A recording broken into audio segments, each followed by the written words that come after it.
Gently close your eyes. A full, whole pointed awareness towards the body.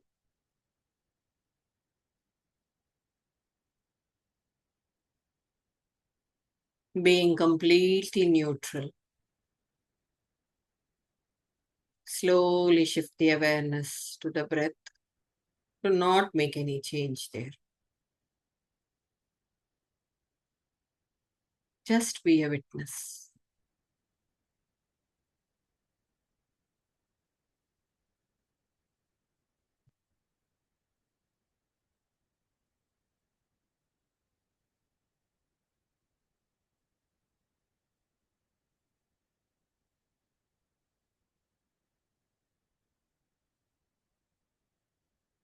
Now take a long, deep breath in.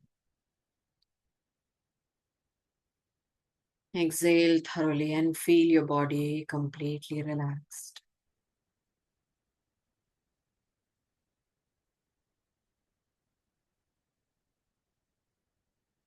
Breathe in again. Breathe out and let go.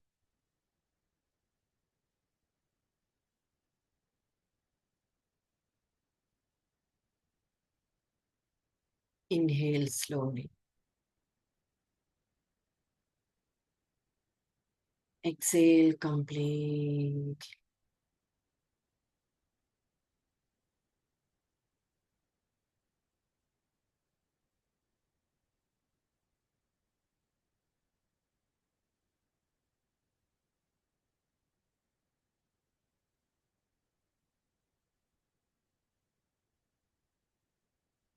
Listen to the mantra. Yam Brahma Varunendra Rudramarutaha Stunvanti Divyaistavaihi Vedai Sangapadakramopanisadaihi Gayanti Yam Samaga Dhyana Sthita Tatkate Manasa Pashyanti Yam Yoginaha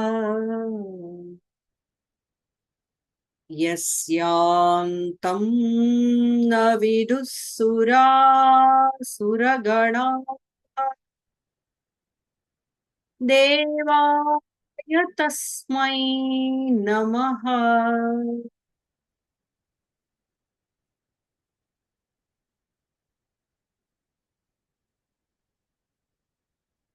Simple palming.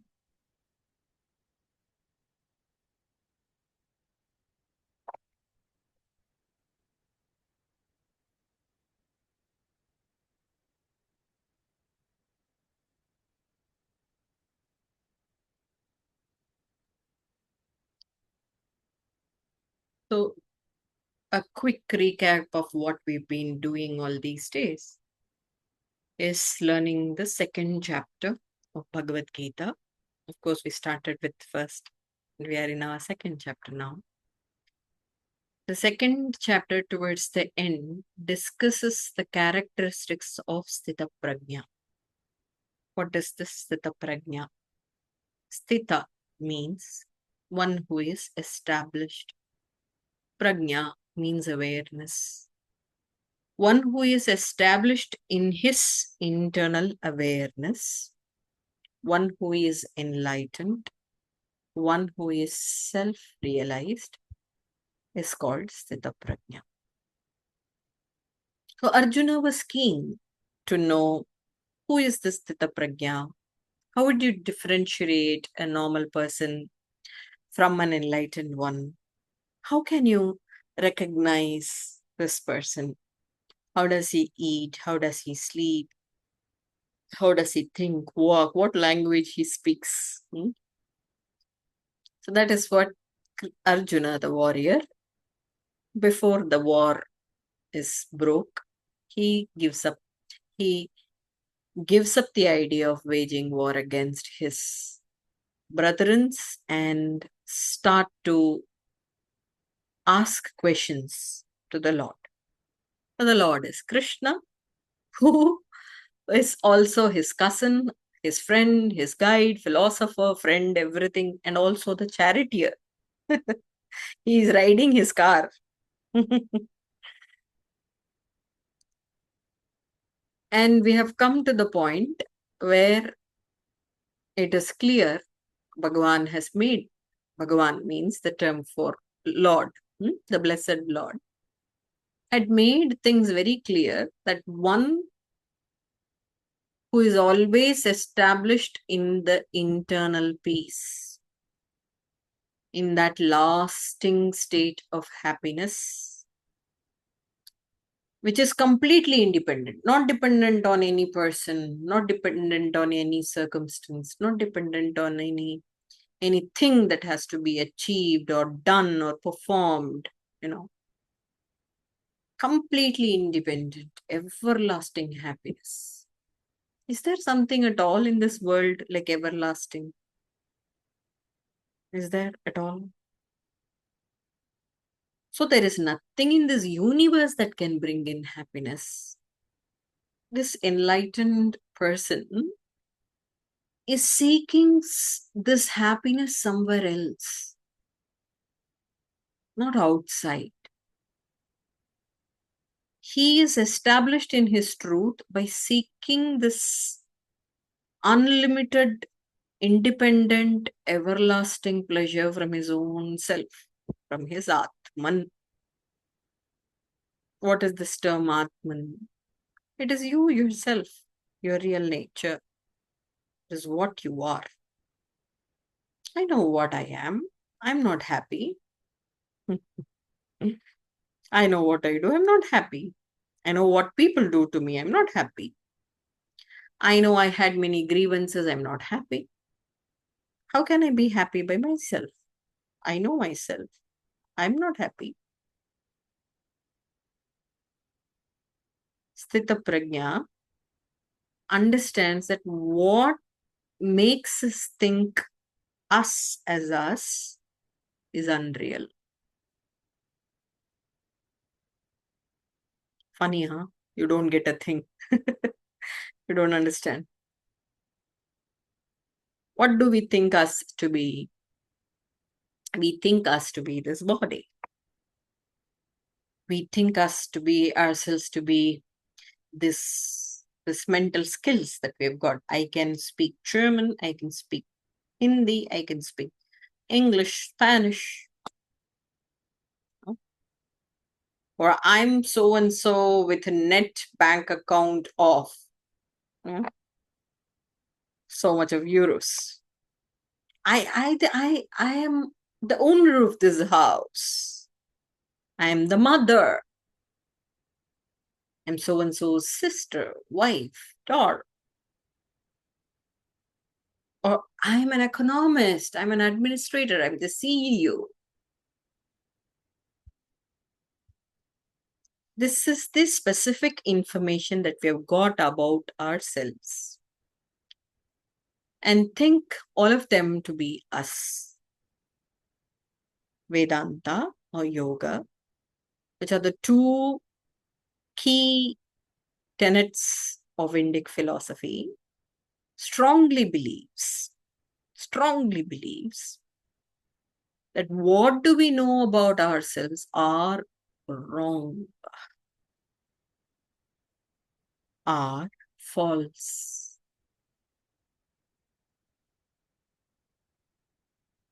Why so? Vedanta and yoga proves Adi Shankaracharya, the greatest scholar, the greatest guru, without which we wouldn't have been reading Bhagavad Gita now. We wouldn't have been reading or doing yoga today. He has given the formulas, he has given better understandings towards scriptures of Indic philosophy. So he clearly states that whatever that gives pleasure snatches. brings in unhappiness to your life, and then again doesn't stay much. Again, you get used to it or be happy about it later on. So something that which is changing in nature cannot be true. This is the highlights of Vedanta. That which is changing cannot be true. So if I say I am Lalita, the previous janma, the previous life, was I Lalita? Will I remain Lalita if this body becomes the corpse? Will I remain Lalita? No, nobody will even remember. Yeah. 3 days are gone. Everything is gone. Everything is vanished. Slowly, the remaining things like clothes, pen, and things are also given away. You don't want any bad energies. Yeah. That's the kind of people we are. Yeah. So that which is changing cannot be true. The name cannot be true. The name identification cannot be true. Okay.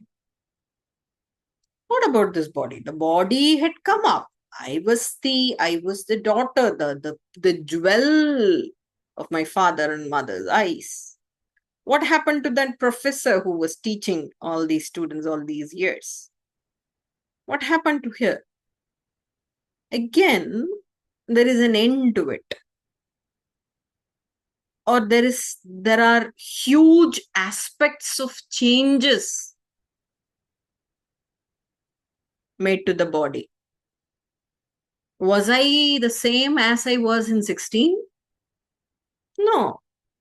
Will I be the same as I am in 60? No. Coming back to the same equation, changes, that which undergoes changes, cannot be true. Yeah. So the body identification also cannot be true. So Shankaracharya clearly proves Nama Rupa, the name identification, the body identification is untrue. Then what is true? He says, try to rule out every single thing that is changing in this universe, in this, what you think you to be you. There's nothing remaining. Everything is changing. My mind is changing. My body is changing. My organs are changing. When I was learning physiology, I got to know the bone is changing every minute. Do you know that? Every minute our bones change. My God. That is the last thing that I had very strong. The basic material. Even that is changing. Okay.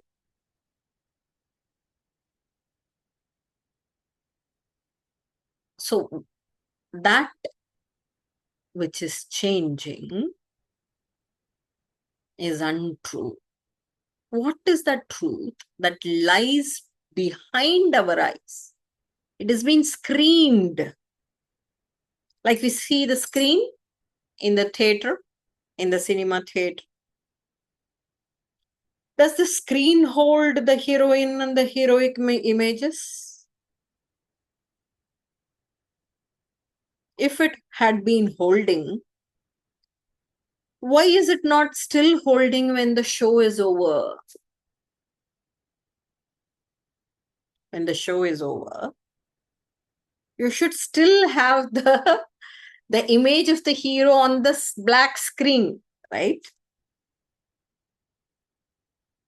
The black screen, the neutral screen or the gray screen, whichever it is, okay, where was just a medium on which these floating images floating untrue images, were dancing, giving powerful dialogues, having the fight, supercar racing, everything that is untrue, but just floating over.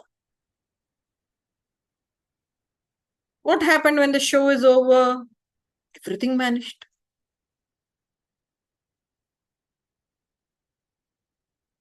An enlightened being, although live in the same world, look like you and me. In fact, more dumber looking than you and me. Not smart, not rich, not elusive, not very sophisticated, you know. And you will see crowded by people. He will be crowded by people. He has nothing in his eye. He doesn't have 5 ronds in his hands. But you will see how people are being attracted to that guy. Why so? Because he is like living in 2 worlds. He only sees the black screen, although there are images floating on the black screen. He knows very well these are just floating images and they are untrue. This is how he perceives this world, living in another world. What world he is living? He's in parallel world. He's an Avenger or what? Is he a Superman? Is he a Batman? Is she a Black Widow? Can live in 2 parallel worlds? No. He lives with Swarupa Bodha. He lives with Swanta Sukha, with the Atman, with his real nature, with the divine, that which is unchanging. Where does he live in? He lives inside. How does he do it? Always meditating, is it? Always in samadhi, is it? No. He cooks food. He serves food. He speaks to people, knowing that the activity cooking, the activity serving, the activity speaking, to whom the activity is done, the people are all photoic images on the screen. Are all untrue. Okay, if it is untrue, why does Ramana want to cook? Why does Bhagavan Ramana Maharishi, being an enlightened soul, what is the purpose of him behind this cooking for every disciple who comes to his ashrama? Why is he even doing that serving part? Why is he sitting with his disciples? Why is he sitting with the common people and eating? Why is he eating at all? Because we are all humans. Humans have to do righteous actions. We are bound to do it. Without actions,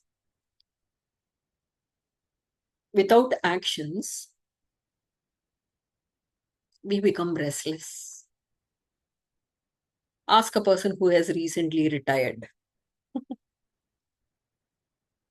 Ask that mother who had bid farewell of her 2 kids for college education. Ask that woman who is single, no one at home, thinks what to cook for dinner. Either I have to cook or not.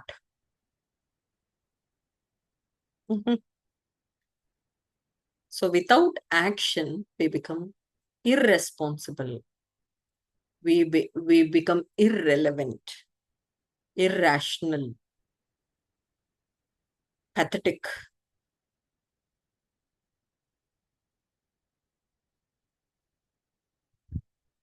Hence, actions are necessary. That is what we are going to see in the third chapter. Why actions are necessary? If done, what kind of actions are necessary? What sort? How should you deliver them? That is what we're going to see. But why did I give this long introduction? To know about this Sthita Prajna, how he lives in two different worlds.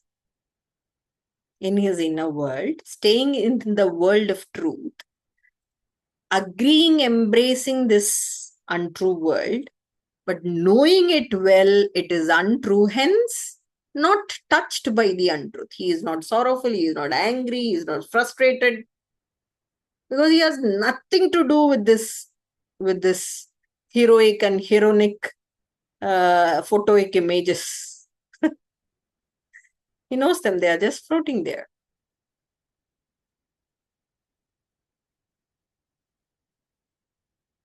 No hero on the picture, no heroine on the picture, no ideal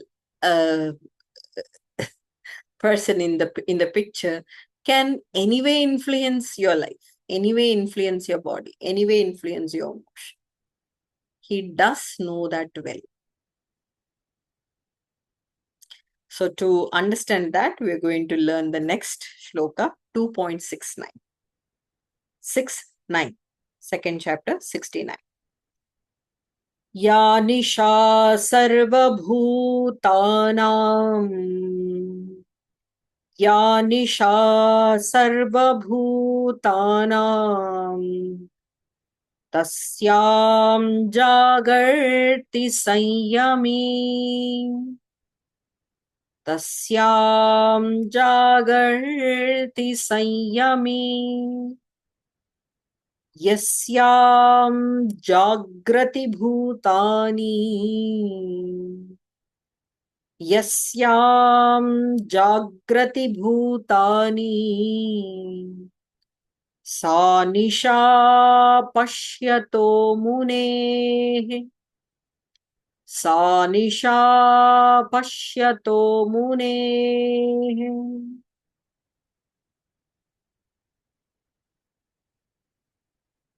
First, I will give you the literal meaning of the shloka. Ya nisha sarvabhutanam tasyam jagrati sanyami. Where the entire world is sleeping, sanyami. Here we will take as enlightened soul, okay, enlightened being. To the enlightened being, it is the daytime. Yasyam jagrati bhutani sa nisha pashyato munehe. Where people are awake, people enjoy their daytime, the saints, the muni goes to sleep. What does this mean? Does this mean that real people live in India, saints live in America? Because it is morning in India and night in America. And that is night and it is morning in America. Does he mean this?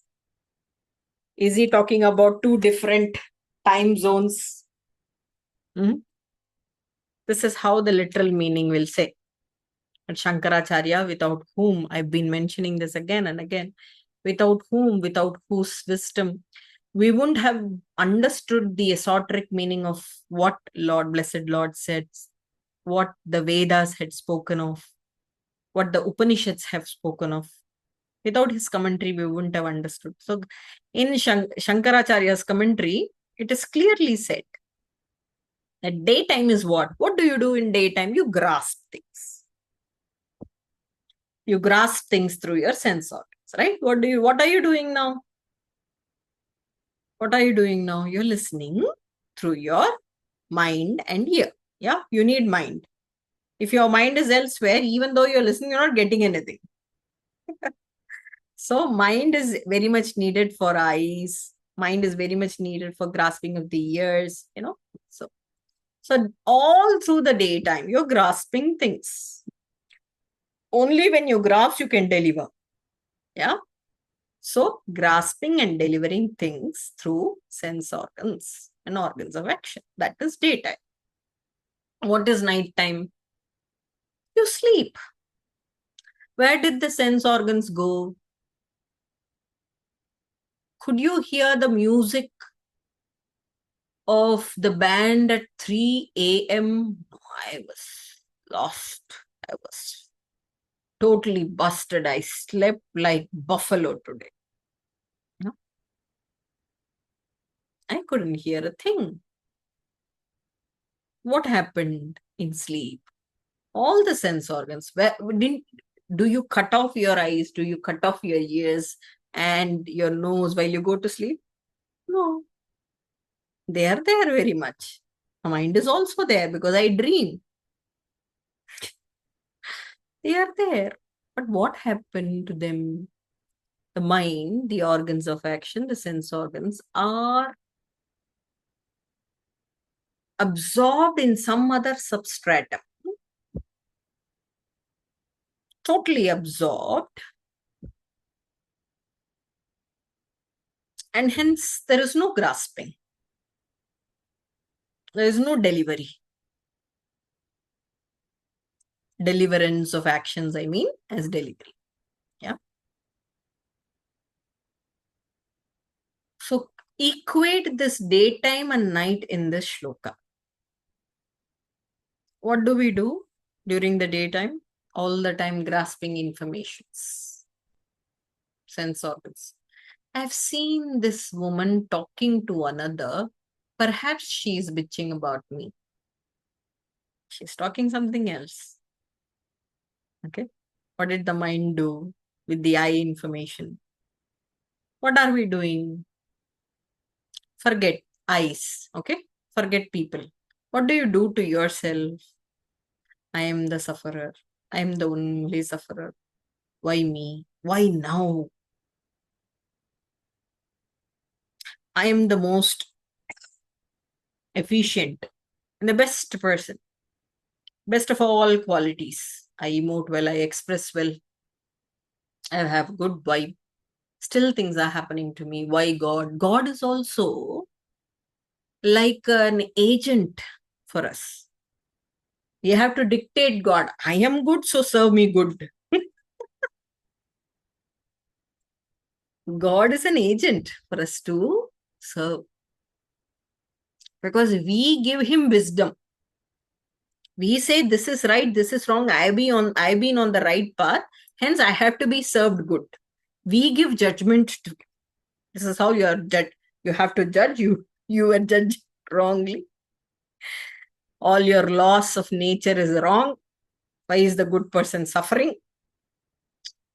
That's the amount of body name identification that we do, which is called as ego. And it is totally untrue. It's not true.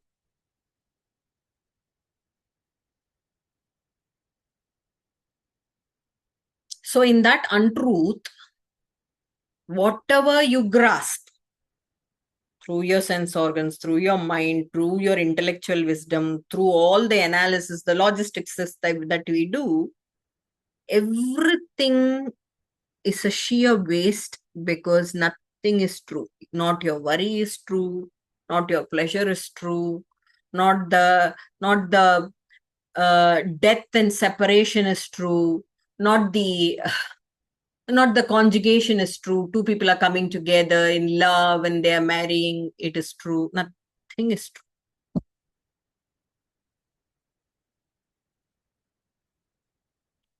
So in all these untrue events, how does an enlightened being emote or respond? He goes to sleep. What is sleeping? He doesn't grasp anything. He doesn't deliver anything this way. So to all the daytime activities, what is daytime activities? The sense organ and mental activities of judging, analyzing, thinking, overthinking, rumbling, grumbling, being grumpy, being angry, frustrations, to all those things, the saint already knows this is untrue. Any orientation towards this is going to create trouble. So he just shuts that off. Like we had shut down the ear while we sleep. So the high octane music will also didn't bother.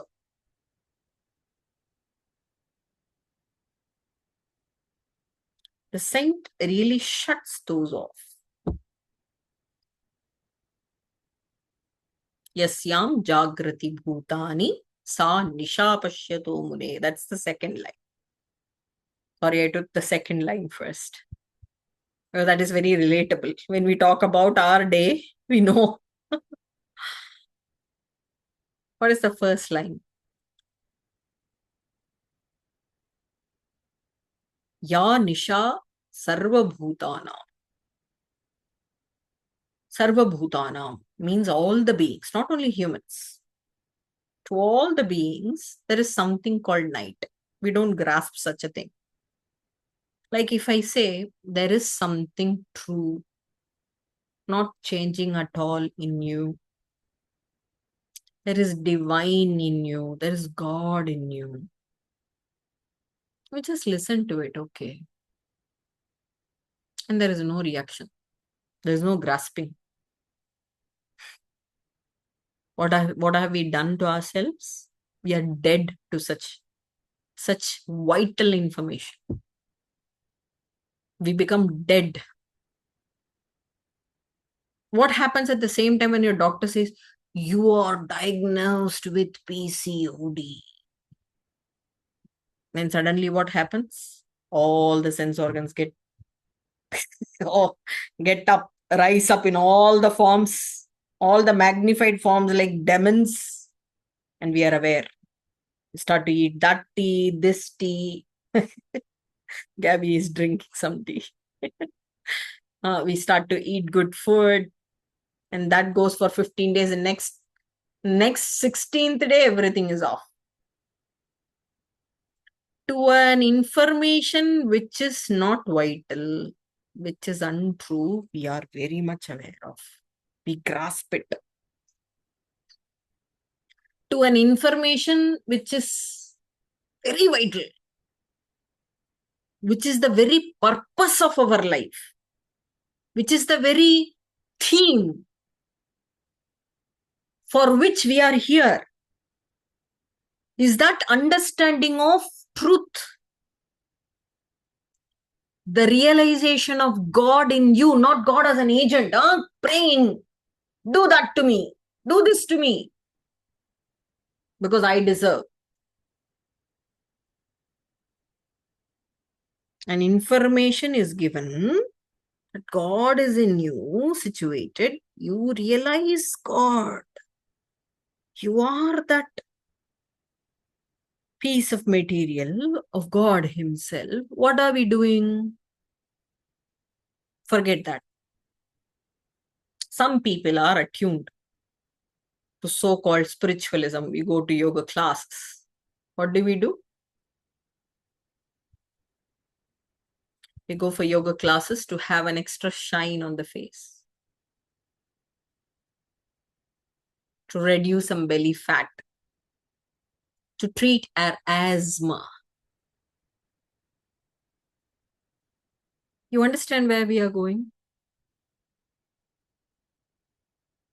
The benefits are incidental. You are anyway going to alleviate your asthma. You're anyway going to have your facial shine. You're anyway going to shed some pounds. But what is the main purpose of this sadhana? What is the main purpose?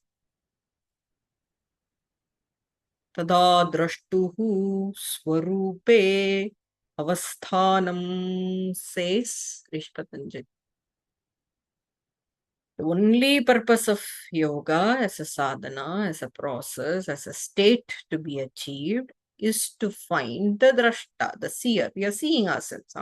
the seer. Whether the seer is getting established in the Swarupa, in his real nature. Whether the seer is going back to his self, whether he is coming back home. Is this happening? If at times we could cherish this peace during the sadhana of yoga, then the purpose is solved.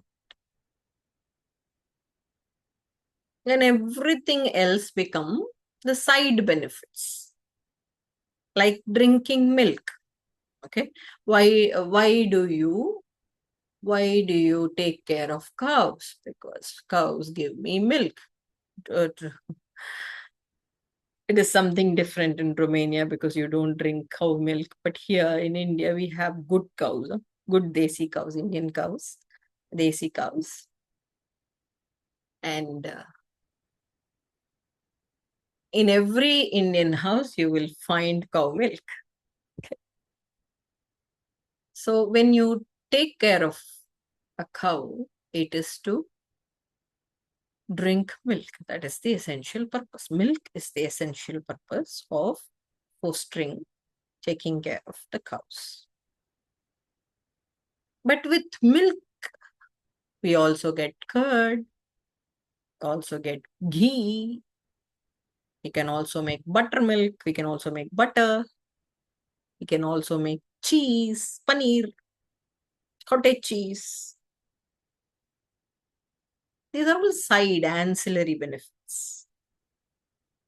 Similarly, the purpose of yoga is to establish yourself in the truth, that which is unchanging, that divine inside you, which gets an extensive form, which gets into an extensive form, and you are aligned with that truth.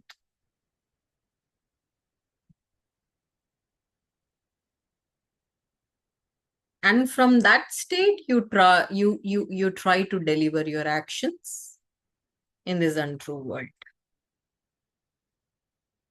This is the very purpose of yoga. And the ancillary purposes like ghee, curd, cheese, or weight reduction, facial glow, memory getting sharp, intellect becomes steady, no Alzheimer's. All these are ancillary benefits.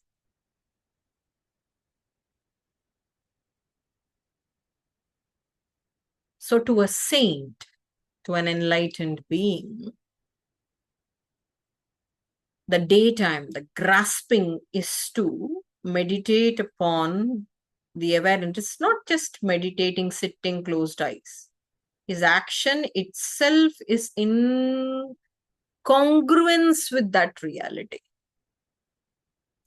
His actions, his speech, his thought, everything is in congruence with that truth.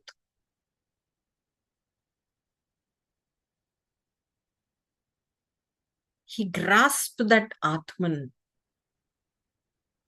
On the contrary, the other people, they are called the Atma Hanaha by Vedas, who commit spiritual suicide. You can't kill the spirit.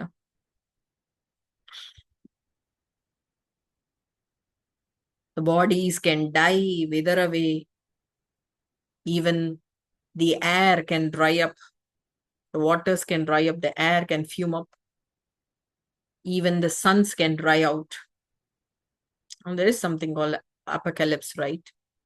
But this self, and what we are all made of, what makes us maintain ourselves in this body, and what remains even if our bodies decline, perish, cannot be killed. Okay, so I can just say those people commit spiritual suicide. Why? Because they are not even aware. They are not even aware of the information that God lies within you. The very purpose of this human life is to realize God. Shravano api nona labhyaha, says Shankaracharya. Even that hearing, statements of spirit inside you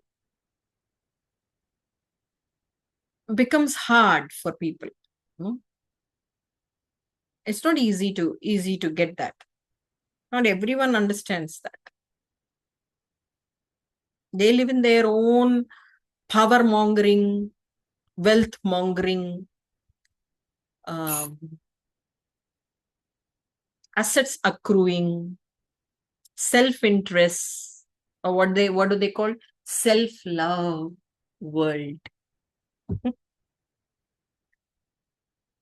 Self-worth. Too many jargons. Too many jargons. And they don't know a thing.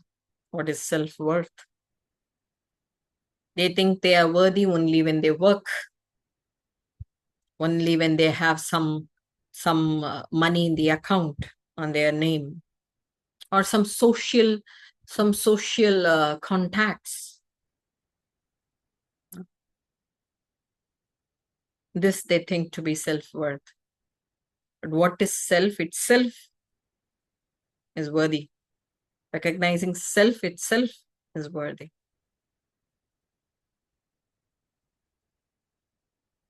Hence, such people who shuts their minds, who shuts their higher organs, higher sense organs off to the state of spiritualism. Or I've seen many people sleeping in meditation.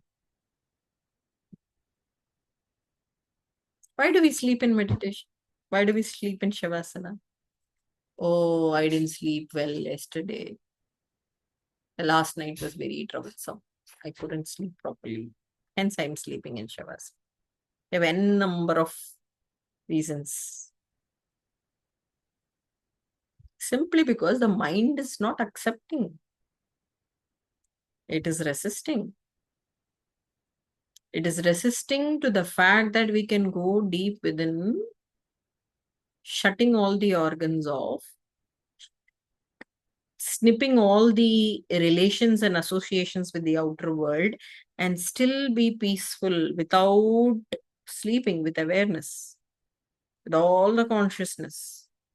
Because we are in that volume of consciousness. How can we sleep in consciousness? Can you consciously sleep?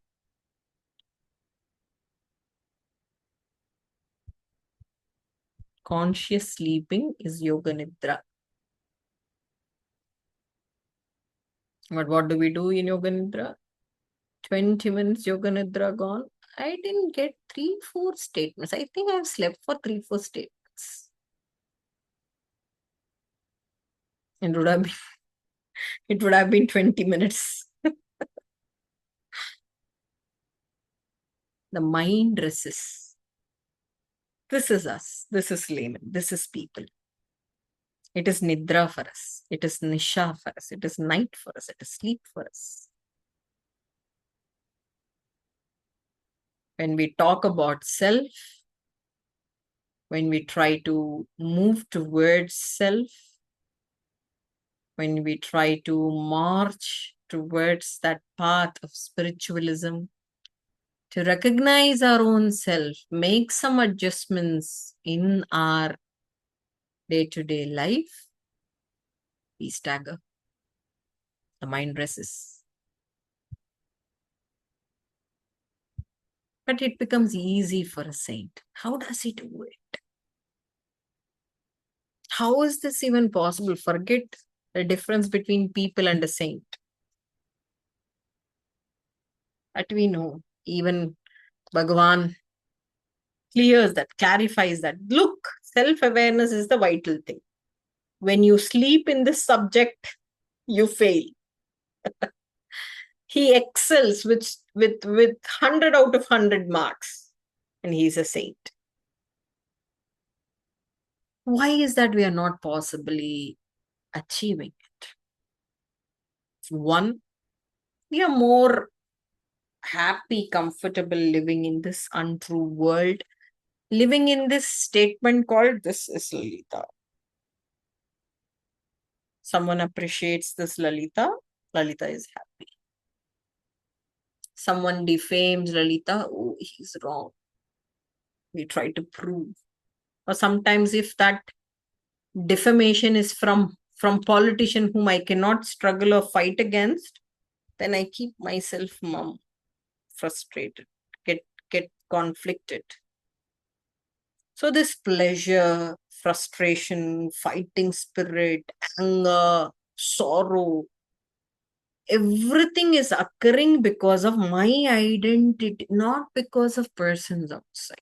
Teedum nandrum pirar daravara, says an ancient Tamil proverb. The Tamil is the most ancient language, not even Sanskrit. So it says, in a scripture, it says, the good and the evil is not done by the others. My God. How can this be possible? He did good to me, hence he is my friend. He did evil to me, hence I don't take the car to his lane itself where he stays. I don't take my car there. But Purananuru says, no. Teedum nandrum piradaravara. Nodalum tanidalum avatroranna. It is only you. I am the guilty person. I am the sinner. Oh my God. No. It is your perception that this is I. Interestingly, Asmita is considered as Klesha by Patanjali. Asmita is considered the highest level of Samadhi by Patanjali. Asmita means sense of I-ness. Sense of I-ness is the cause of suffering. Klesha, he says. Patanjali, Patanjali is the rishi who had abridged the entire yoga philosophy in terms of 196 sutras, aphorisms, and formulas. Okay, he is I should say, not founder of yoga philosophy, but who could collect and write it. So he says, sense of I-ness is the cause of suffering. And also, at one end, Asmita, he considers it to be, the sense of I-ness to be the highest level of samadhi, highest level of revelation. Why? Again, the difference between normal layman and the saint. The sense of I-ness in me is Lalita, the professor, the yoga teacher, the woman, the powered, the empowered, the mother, through which I invite all my troubles, through which I invite all my sensory pleasures. On the other hand, when the sense of I-ness is curtailed from the name and the body identification, and I stand with that divine ultimatum, aligned with him, and I consider that to be me. That is another state of samadhi. That is another state of revelation.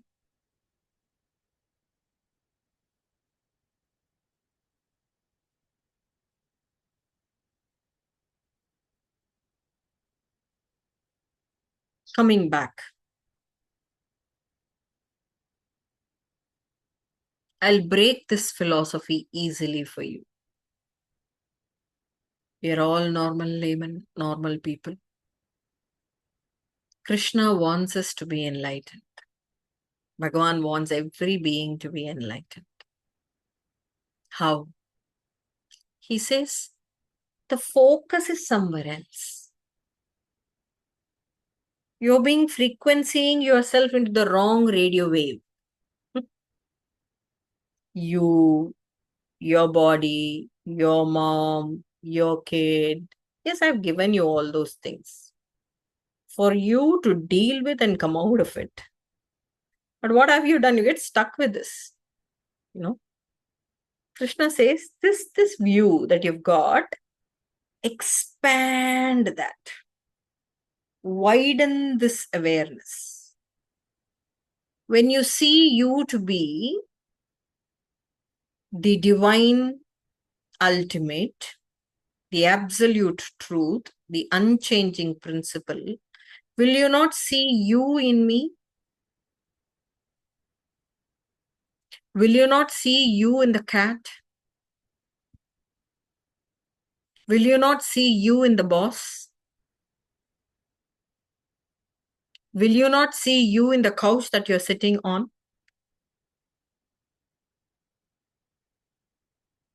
So from a conified perception, from a narrowed perception, Krishna wants us to make enlightened, to widen our awareness. See that which is very extensive, always going to live, not change at all, even when your conified perception dies, declines, wither away, get diseased. When you see yourself extended, widened, there will be no trouble. Who is going to trouble? Are you going to trouble yourself?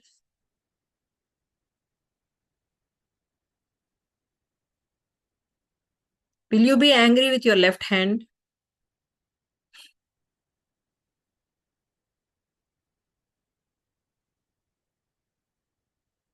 When you're going to look at yourself in your boss, will you get frustrated by his words?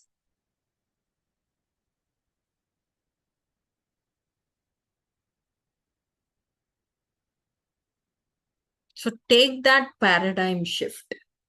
Leap into an extensive awareness, widening your perception of seeing one in all and all in one. That's what Upanishad says. See one in all and all in one. This is the solution of all trouble, all disease, all worry.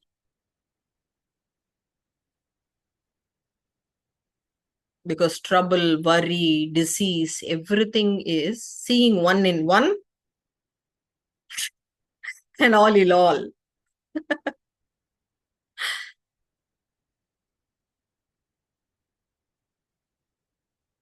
I am worried because my brother is putting me into trouble. I am unhappy because people are teasing me. So there is one and people there. What happens to the normal worry? Shouldn't we worry? Shouldn't we be unhappy? Why should you be?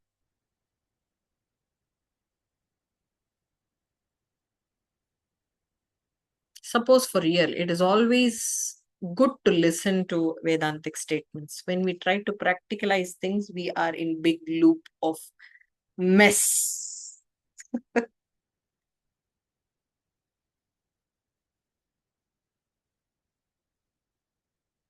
I'll give you an example, a funny example. What Swami Sukhabodhananda, again a saintly head, very funny he is, very funny. A fun person and always delivers Vedantic statement in a funny way so that we don't take things seriously. If we take things seriously, we'll never do. Like that physics experiment, we will never try to do. It was very serious. Very complicated. I can't handle it, you know. So this person, husband, so frustrated by the wife's anger and the daily fights that they have in the night, you know, writes to Swamiji, the saint. The saint has no worldly life at all. He writes to the saint, how am I going to deal with this problem of mine? And the saint said, who are you? What do you do? He says, I'm the CEO of a company. I don't know. I manage the whole company. I have a number of people saying, yes, boss, to me. I handle different clients, complicated, difficult, different languages. I can talk to them. But this one woman in life is creating hell. But I can't win over the arguments. Swami Sukhabodhananda says, you are a management fellow. He says, yes. Why don't you start to appreciate how lovely your wife is arguing with you? The person says, I'm sorry, what? The saint says, yes. Why don't you start to admire while she argues, seeing how beautifully she jotted down the points of your mistakes with reference to the date, day, and time of the year, on which day, at what time he couldn't bring the vegetable on the right time, on what point he said no sorry, but sorry to his friend, who is a woman by the by. No? How easily, with ease, she is bringing out all the points with dates of reference, with proofs, and then quietly shuts you off because you have no answer to give. Why don't you start to admire that? And then he literally did it.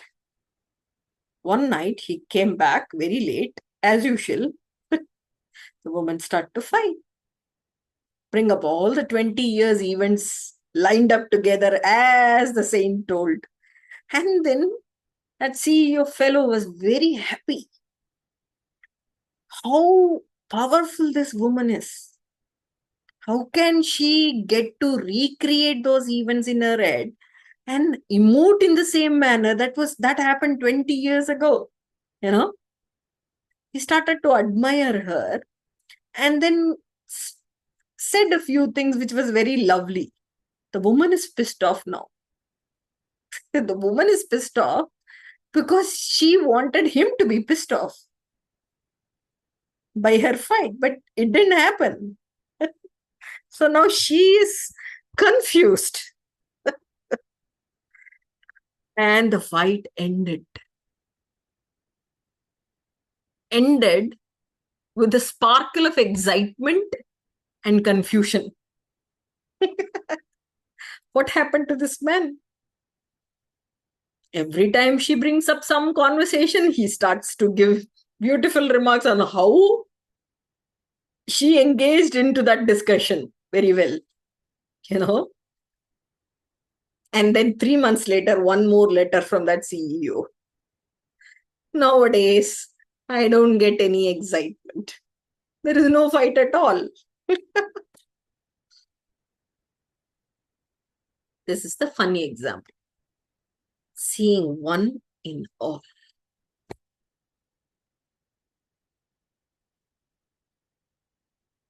Forget all. Seeing one in the woman. Seeing yourself in them.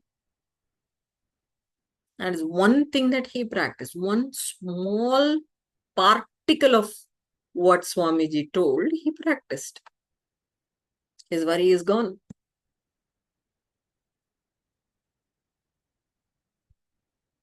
It didn't mean that they didn't fought. It meant that fight didn't influence him anymore.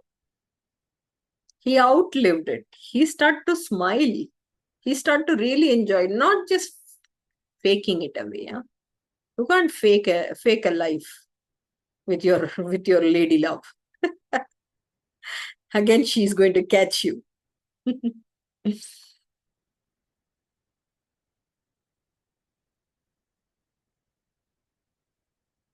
Slowly starting to understand every being, just like you see beingness in the cat, in the dog, you also try to see the beingness in people around. It is the same being. What is the common denominator that we've all got? Being. Cat is not human. Being. Why do we feel that unconditional love? Because we see being. One in all. Seeing one in all. What comes as a barrier? He did something wrong. Now do you see? He did something wrong to me. Now who is me? Whose perception of me am I talking about? What kind of me am I talking about? Oh, I'm talking about the form, the name, the body. There arises the trouble.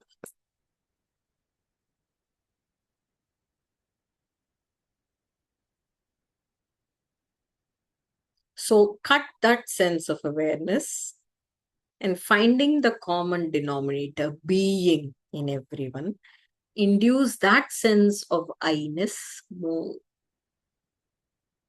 That asmita is snipped, and this extensive asmita, extensive seeing, sense of I-ness,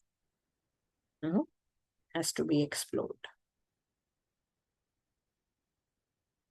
Sorry for taking it this long, but any questions, you're welcome.